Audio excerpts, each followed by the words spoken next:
మేడారం సమ్మక్క సారలమ్మ హుండీల లెక్కింపు కార్యాన్ని హన్మకొండలున్న టీటీడీ కళ్యాణ మండపం దేవాదాయ శాఖ మంత్రి కొండ సురేఖక్క ఆ తల్లుల పూజారులతో కలిసి షాల్ చేసింది. మొదాలు ప్రత్యేక పూజలు చేసి మొదాలు సురేఖక్కనే హుండీలకెంచి కొన్ని పైసలు తీసి లెక్కబెట్టి డబ్బాల పోసింది.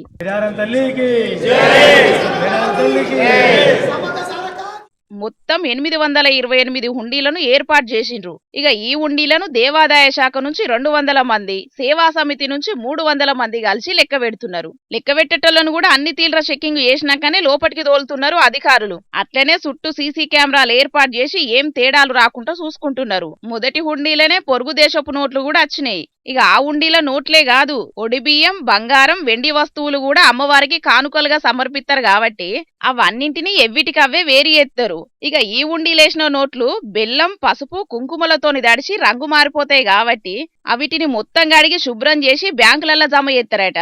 ఇక ఈ జాతరకు ఎంతమంది వచ్చిండ్రు, ఏం కథ అనే దాని మీద మంత్రి సురేఖక్క చెప్పిన లెక్క గిట్లున్నది. ఈసారి దాదాపు మొదటి అంటే ప్రీ మేడారం నుంచి కూడా 2.5 కోట్ల వరకు కూడా వచ్చారని ఈసారి అంచనా వేయడం జరిగింది. ప్రభుత్వం గొప్పగా నిర్మాణాలు చేసింది కాబట్టి చూడనికి పెద్ద మొత్తంలో భక్తులు వచ్చిండ్రట. న్యూజిలాండ్ నుంచి కూడా ట్రైబల్స్ వచ్చి ఇక్కడ డ్యాన్స్ వేసి వాళ్ళ నృత్య ప్రదర్శన కూడా చేశారు వాళ్ళు ట్రైబల్స్. మరి అటువంటి ఒక మంచి ఆకర్షణతోటి ఈరోజు సమ్మక్క సారలమ్మ డెవలప్మెంట్ చేయడం వలన గిరిజన జాతర అయినటువంటి మరి జాతరకు ఈరోజు ఒక ప్రపంచ వ్యాప్తంగా కూడా ఒక గుర్తింపు అయితే వచ్చింది, కానీ కేంద్ర ప్రభుత్వం మాత్రం దాన్ని గుర్తించడం లేదు. ఇది బాధాకరం.